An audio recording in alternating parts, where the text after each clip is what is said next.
Gas उपलब्ध होत नाही आणि त्यामुळे अनेक ठिकाणी रांगा लागतायत गॅसच्या। मोदी सरकारने एकाच वेळेला गॅसची किंमतही वाढवली, दरही वाढवले आणि त्यासोबतच गॅस उपलब्ध देखील होत नाहीये। गॅस नवीन मिळण्यासाठी जो वेळ आहे तो देखील प्रचंड वाढवण्यात आलेला आहे। याच मोदी सरकारने 2014 साली फक्त 400 रुपये गॅसची किंमत असताना अनेक आंदोलनं केली। स्मृती इराणीच्या स्मृतीमधून पण निघून गेलं असेल की त्यावेळेस गॅसच्या किमती वाढल्यानंतर तिने मागण्या पाठवल्या होत्या। ही स्मृती इराणी या काळामध्ये गॅसच्या किमती वाढत गेल्या, त्या काळामध्ये ती मंत्री होती आणि लोक सामान्य जनता महागाईनी त्रस्त असताना ही स्मृती इराणी मात्र सिलेंडर सारखी गोल गोल होत गेली। आज मात्र स्मृती इराणी विसरून गेली असेल की 900 रुपये आता सिलेंडरचे भाव झाले।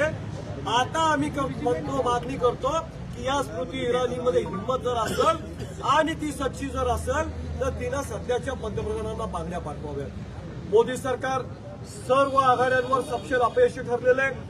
प्रचंड महागाई वाढलेली आहे, डॉलरचे भाव वाढत आहेत आणि त्याच वेळेला सर्वसामान्य जनता मात्र महागाईने त्रस्त आहे। अदानी अंबानी सारखे उद्योगपती प्रचंड श्रीमंत होत असताना, जागतिक स्तरावर 2 नंबरचे श्रीमंत होत असताना भारतातले सामान्य नागरिक मात्र गरिबीच्या रेषेखाली उभे। मोदी सरकार जे आपले दुश्मन होतं अमेरिका इस्रायल सारखं त्यांना आपलं मित्र बनवण्याचा प्रयत्न करते, पण ते देखील मोदी सरकारला आपल्या इशाऱ्यावर नाचवत आहेत। मोदी सरकार एप्स्टीन फाईल असेल किंवा इतर कुठल्या अडचणी असतील यामध्ये अडकलेलं आहे आणि त्यामुळं ट्रम्पच्या इशाऱ्यावर नाचत आहे। देश रसातळाला चाललेला आहे।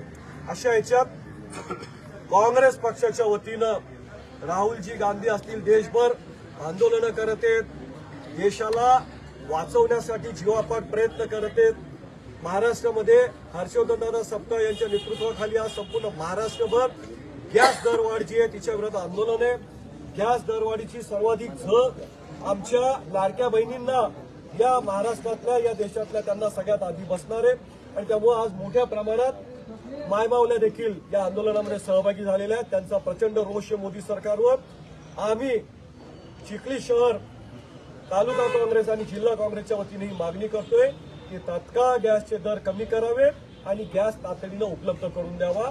ते नाही झालं तर याहीपेक्षा तीव्र आंदोलनं पुढच्या काळामध्ये करण्यात येतील। राहुल भाऊ तुम संघर्ष करो, हम तुम्हारे साथ हैं। राहुल भाऊ तुम संघर्ष करो, हम